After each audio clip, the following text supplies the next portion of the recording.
नमस्कार। मैं अपने YouTube चैनल अर्चना के सरल उपाय में आप सभी का हार्दिक स्वागत करती हूँ। और आज मैं आपको थायराइड को जड़ से ख़त्म करने का एक विशेष उपाय देने वाली हूँ। लेकिन इस जानकारी को शुरू करने से पहले मैं आपसे हाथ जोड़कर प्रार्थना करती हूँ कि आपको अगर मेरे द्वारा दी गई सभी जानकारियाँ पसंद आ रही हैं तो प्लीज़ मेरे चैनल को लाइक करें, सब्सक्राइब करें और बेल बटन को दबाएँ, जिससे कि मेरे द्वारा दी जाने वाली कोई भी नई जानकारी आपको तुरंत प्राप्त हो।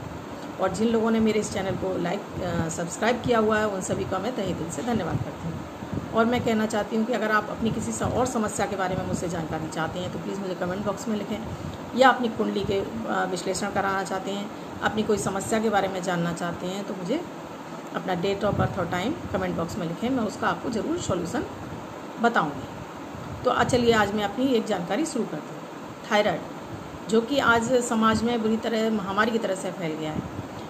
हर 10 व्यक्ति में से किसी एक व्यक्ति को थायराइड की बीमारी आपको देखने को मिल जाएगी, क्योंकि आज हमारा रहन सहन, लाइफ स्टाइल, सभी कुछ खान पीन का ढंग सभी कुछ बदल चुका है। आजकल पिज़्ज़ा, बर्गर, मैदा सभी घरों में इस्तेमाल हो रही है, जिसकी वजह से हमारी जो थायराइड ग्रंथि है, जो कि हमारे गले में होती है, जिसका तितली का आकार होता है, या तो उसमें थायराइड हार्मोन बनना बंद हो जाता है, या उसकी स्पीड कम हो जाती है, या उसकी स्पीड बढ़ जाती है। तो यानी कि या तो T3 स्पीड का बढ़ जाना, T4 स्पीड का कम हो जाना, और THS जिसमें कि थायराइड बनना बंद हो जाता है। तो इस समस्या में जब हम डॉक्टर से चेकअप कराते हैं तो डॉक्टर हमारी तुरंत दवाइयाँ शुरू करवा देता है। इससे कुछ लक्षण भी हैं जो कि हमें आमतौर से दिखाई देने लगते हैं, जैसे कि बाल झड़ने लगते हैं, स्किन कटी फटी होने लगती है, रूखी रूखी से होने लगती है, कब्ज की शिकायत रहने लगती है, बहुत ज़्यादा शरीर में थकान रहने लगती है, एकदम से तेज़ दिल की धड़कनें बढ़ जाती हैं, या फिर एकदम तेज़ पसीना आने लगता है। ये सारे सिम्टम हमें थायराइड के संग देखने को मिलते हैं। और जब एक बार हमारी दवाई शुरू हो जाती है तो हमें आजीवन उसको लेना ही पड़ता है।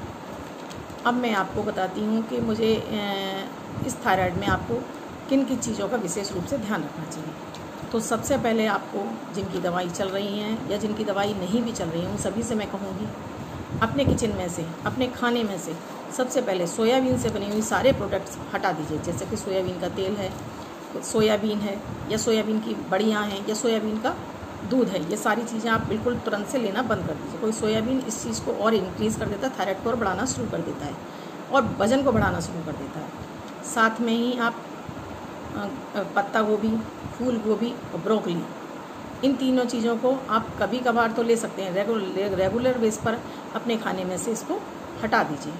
साथ में ही सेंधा नमक खाइए। आयोडाइज नमक के नाम पे जो बाज़ार में नमक मिल रहा है उसे छोड़ के उसकी जगह सादा नमक और सेंधा नमक दोनों को आधा आधा मिक्स कर लीजिए और उसको अपने भोजन में इस्तेमाल करना शुरू कर दीजिए। इसके साथ ही मैं आपसे कहूँगी कि जो मैं एक आपको पाउडर बता रही हूँ उसको अपनी दवाई के साथ में रेगुलर रूप से लेना शुरू करें। तो उसमें आपको 100 ग्राम कच्चा जीरा लेना है, 50 ग्राम दालचीनी लेनी है, और 25 ग्राम आपको अश्वगंध की जड़ लेनी है। अश्वगंध जो कि बाज़ार में पंसारी पर आराम से मिल जाता है। इन तीनों चीज़ों को मिक्स करके आप मिक्सी में पीस लीजिए और इसका पाउडर बना के जार में भर लीजिए। सुबह ज़्यादा गुनगुने पानी के साथ में आधा चम्मच इसका सेवन खाली पेट करना शुरू कर दीजिए। अपने आप दवाई भी लेते रहिए, जो दवाइयाँ ले रहे हैं वो लेते रहिए, लेकिन जिनकी दवाइयाँ नहीं शुरू हुई हैं वो इसी पाउडर से अपने थायराइड को कंट्रोल कर लेंगे। ये पाउडर इतना चमत्कारी है, इससे उनका थायराइड कंट्रोल हो जाएगा और किसी दवाई की उन्हें ज़रूरत भी नहीं पड़ेगी। आप दवाइयों के साथ में इसको अपना रेगुलर शुरू कर दीजिए और इस पाउडर को लेते हुए 2 महीने बाद अपना थायराइड टेस्ट कराइए। जब आपका थायराइड बिल्कुल नॉर्मल हो जाए तो अपनी जो दवाई है उसमें से 20% दवाई का हिस्सा कम कर दीजिए। फिर इस पाउडर के साथ में 2 महीने बाद फिर टेस्ट कराइए। आप देखेंगे कि 6 महीने बाद आपको बिल्कुल ही कंटिन्यूस 6 महीने तक आपकी थायराइड बिल्कुल नॉर्मल और कंटिन्यूस आती रहेगी, और जिससे कि आप अपनी दवाई को इस जगह को पाउडर की जगह पर दवाई को हटाकर पाउडर को उसकी जगह रिप्लेस कर देंगे। और जब इस पाउडर को आप लगातार 6-7 महीने 8 महीने लेते रहेंगे तो आप देखेंगे कि आपका थायराइड की दवाई भी बंद हो जाएगी। धन्यवाद।